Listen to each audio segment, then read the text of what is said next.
Hello everyone, welcome to the official YouTube channel of Sharma tuitions. मैं रोहित शर्मा आपका स्वागत करता हूं द इंग्लिश ग्रामर कोर्स के अंदर। अब तक इस कोर्स के अंदर हम पार्ट्स ऑफ स्पीच एंड उनके सारे टाइप्स को डिस्कस कर चुके हैं। आज जिस टॉपिक के बारे में हम बात करने वाले हैं that is sentences. So without any further delay let's get started. First of all, let's start by understanding the meaning of sentences. दोस्तों, इंग्लिश एक लैंग्वेज है एंड लैंग्वेज एक तरीके का एक्सप्रेशन होता है। हर एक लैंग्वेज की तरह इंग्लिश को भी बोला और लिखा जाता है। The basic foundation of writing English is alphabets. English के अंदर 26 लेटर्स हैं जिन्हें हम ऑल टुगेदर अल्फाबेट्स कहते हैं। अब इन अल्फाबेट्स को जब हम एक सूटेबल अरेंजमेंट में रखते हैं तो इसे वर्ड्स कहा जाता है। When we keep these words in a suitable arrangement तो उसे phrase कहा जाता है and when we keep these phrases in a suitable arrangement then it is known as a sentence. अब इसे एक एक करके डिटेल में समझते हैं। For example, I am going। अब ये I am going ये तीन अलग अलग वर्ड्स हैं जो अलग अलग तरीके के अल्फाबेट्स को जोड़ के बने। अब I am going मैं जा रहा हूं। It is conveying meaning but not the complete meaning। हमें ये तो पता चल रहा है कि मैं कहीं जा रहा हूं। अब मैं कहां जा रहा हूं, किस लिए जा रहा हूं, it is not specified। अगर हम इस सेंटेंस के साथ एक और चीज जोड़ दें दैट इज टू स्कूल, अब ये दोनों मिलके एक कंप्लीट सेंटेंस बन जाएंगे। For example, I am going to school. Now these group of words are conveying a complete meaning, hence they are all together known as sentences. Now let's discuss different types of sentences. Sentences are broadly classified into 4 different types. Number 1, declarative or assertive sentences. Number 2, imperative sentences. Number 3, interrogative sentences. And number 4, exclamatory sentences. चलिए अब एक एक करके इन सारे types of sentences को detail में समझ लें। First of all, let's talk about assertive sentences. Assertive sentences जिन्हें हम declarative sentences के नाम से भी जानते हैं। अब इसके नाम से ही हमें पता चलता है कि ये कुछ ना कुछ डिक्लेयर करते हैं, right? For example, India has won the match yesterday. For example, we are going to picnic. अब ये दोनों सेंटेंसेस के अंदर कुछ ना कुछ डेक्लरेशन दिया जा रहा है, hence it is known as declarative और असर्टिव सेंटेंस। अब डेक्लरेटिव और असर्टिव सेंटेंस का दूसरा नाम स्टेटमेंट्स भी होता है। Declarative and assertive sentences are also known as statements. Statements किस लिए? Because they convey the information the way it is. For example, he will not come to school today. For example, I will not be doing this job. अब ये दोनों sentences के अंदर जो information जिस तरीके से है उसी तरीके से present कर दी गई है, hence it is a statement. Now let's talk about imperative sentences. Imperative sentences are those sentences which are used to express a request, a command, a suggestion or an order. अब imperative sentences के अंदर सबसे बड़ा confusion यहाँ होता है कि हमें कैसे पता चलेगा कि कहाँ suggestion दिया गया है, कहाँ request की गई है, कहाँ command दी गई है और कहाँ order दिया है। तो इन चीजों को समझने का एक बहुत ही बेसिक सा तरीका होता है। एक एक करके कुछ एग्जाम्पल्स के थ्रू इसे समझते हैं। For example, please shut the window. Please उस विंडो को बंद कर दीजिए। अब इस सेंटेंस के अंदर स्टार्टिंग में एक शब्द आया है प्लीज। अब ये प्लीज शब्द का इस्तेमाल हम कब करते हैं? जब भी हम किसी को रिक्वेस्ट करते हैं। अब यहां से हमें पता चल सकता है कि रिक्वेस्ट कहां की गई है। अगर किसी सेंटेंस के अंदर प्लीज वर्ड का इस्तेमाल किया गया है या यू आर रिक्वेस्टेड वर्ड का इस्तेमाल किया गया है, then we can easily see that a request is being made. वहीं दूसरी तरफ अगर हम बात करें सजेशंस की, अब सजेशन कब और कैसे दिया जाता है? सजेशन हमेशा उस केस में दिया जाता है जब आपके पास चॉइसेस होते हैं, यानी कि आपके पास चूज करने के लिए एक या एक से ज्यादा ऑप्शंस होते हैं। For example, what should I do in the summer vacations? Join the drawing classes और जॉइन स्पोर्ट्स अकेडमी। अब यहाँ पे एक सवाल किया गया है कि मुझे समर वेकेशंस में क्या करना चाहिए, ड्राइंग क्लासेस ज्वाइन करनी चाहिए या स्पोर्ट्स अकेडमी जाना चाहिए। I suggest you to join sports classes over drawing classes, या फिर you should join sports classes over drawing classes. अब यहां से हमें पता चल सकता है कि एक सजेशन दिया गया है। व्हाई? बिकॉज दो ऑप्शंस में से किसी एक को चूज किया जा रहा है। अब बात करते हैं ऑर्डर या कमांड की। एक बहुत ही सिंपल सा सवाल है, ऑर्डर और कमांड जनरली कौन किसे दे सकता है? क्या आप अपने पेरेंट्स को ऑर्डर या कमांड दे सकते हैं? क्या आप अपने टीचर्स को ऑर्डर या कमांड दे सकते हैं? अगर आप कहीं पे काम कर रहे हैं तो क्या आप अपने बॉस को कमांड दे सकते हैं? नहीं। लेकिन आपके पेरेंट्स आपको कमांड दे सकते हैं, आपके टीचर्स आपको कमांड दे सकते हैं और आपका बॉस आपको कमांड दे सकते हैं। अब यहां से हमें एक चीज समझ में आती है कि जो भी लोग अथॉरिटी पे होते हैं, अथॉरिटी मतलब या तो एज में हमसे बड़े हैं या पोजीशन में हमसे बड़े हैं, वो हमें कमांड दे सकते हैं। For example, switch on the light. अब यहाँ पे जाहिर सी बात है, पता चल रहा है कि किसी बड़े ने हमें लाइट ऑन करने के लिए ऑर्डर दिया। Complete the presentation by Wednesday. अब यहां से भी क्लियर होता है कि हमारे बॉस ने हमें कमांड किया है कि हमें वेडनेसडे तक प्रेजेंटेशन तैयार करना। सो यहां से हमें पता चल सकता है कि किस तरीके से कमांड यूज किया जाता है। अब आगे बात करते हैं एडवाइस की। अब हमें कैसे पता चलता है कि कुछ एडवाइस दी गई?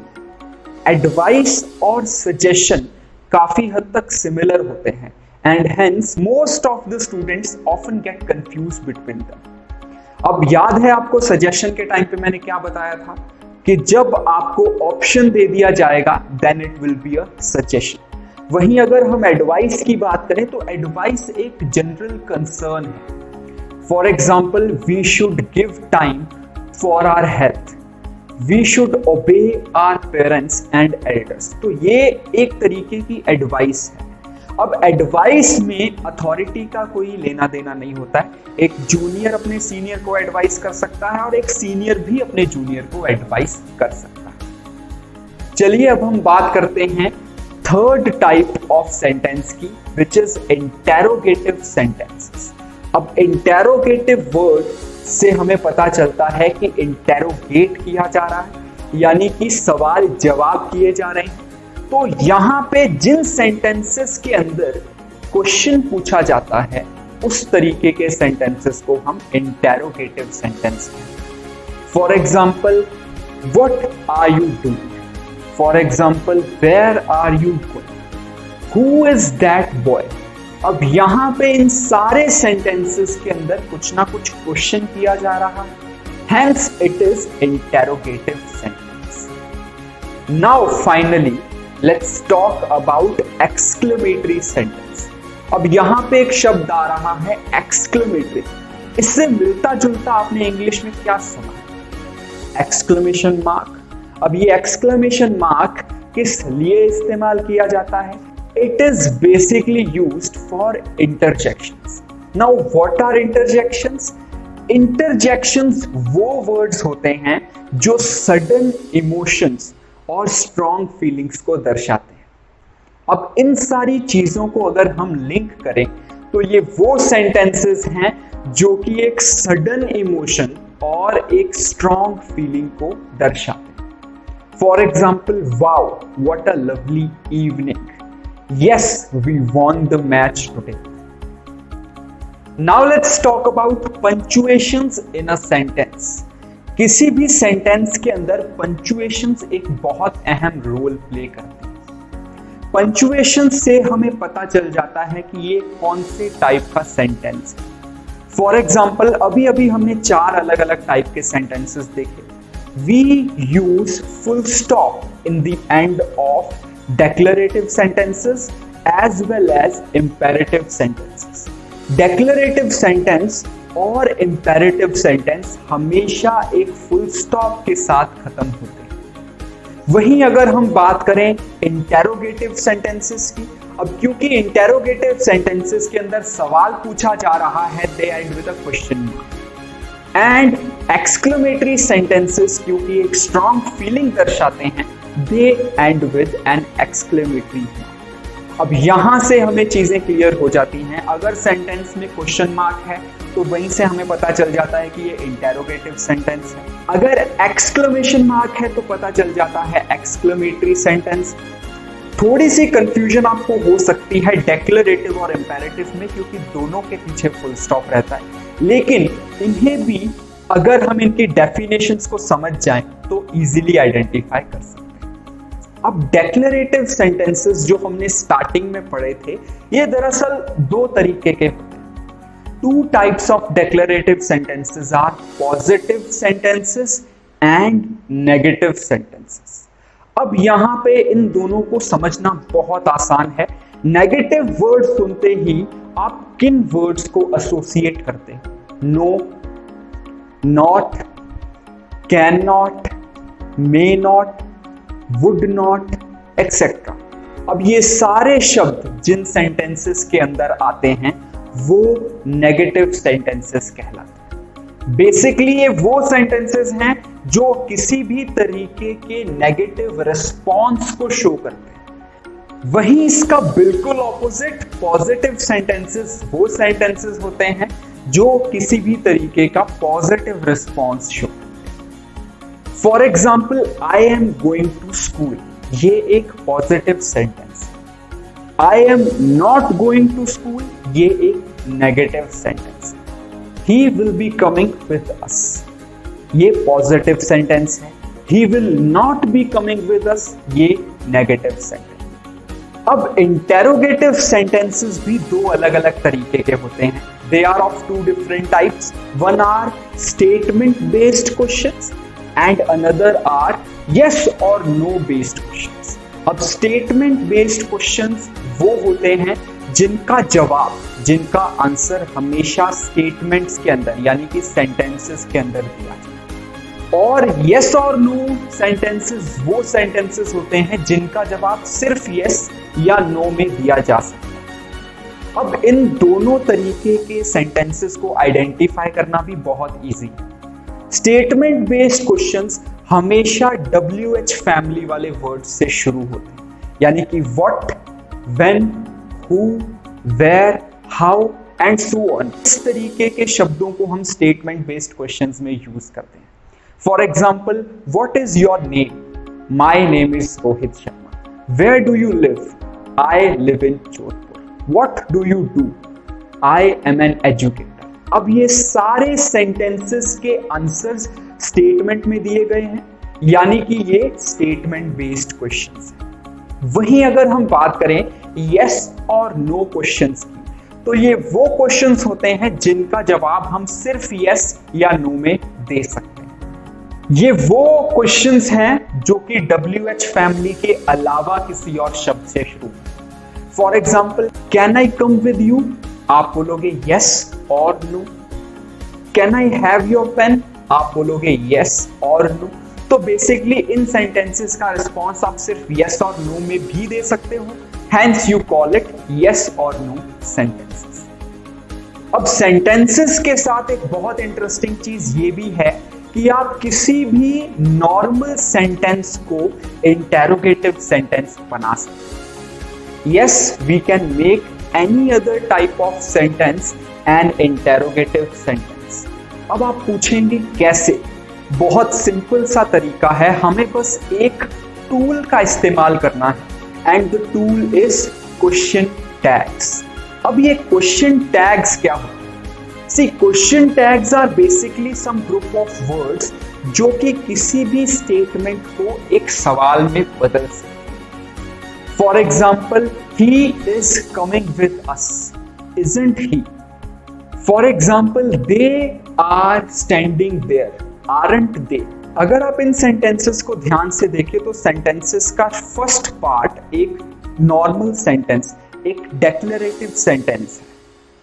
वहीं अगर सेंटेंस के दूसरे हिस्से में आपने क्वेश्चन टैग अटैच कर दिया है तो वो एक क्वेश्चन बन जाता है। So this is called question tag. अब क्वेश्चन टैग इस्तेमाल करने का एक बहुत सिंपल रूल है।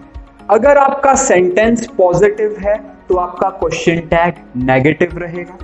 अगर आपका सेंटेंस नेगेटिव है तो आपका क्वेश्चन टैग पॉजिटिव हो जाएगा। For example, they are going to picnic. अब ये सेंटेंस पॉजिटिव है, इसके साथ क्वेश्चन टैग क्या जुड़ जाएगा? Aren't they. So basically this is known as a question tag sentence. I hope आपको सेंटेंसेस, उनके टाइप्स और सेंटेंसेस के साथ जुड़े हुए सारे बेसिक रूल्स अच्छे से समझ आ गए होंगे। If you found our content interesting and helpful, don't forget to like, share and subscribe this video. Happy learning!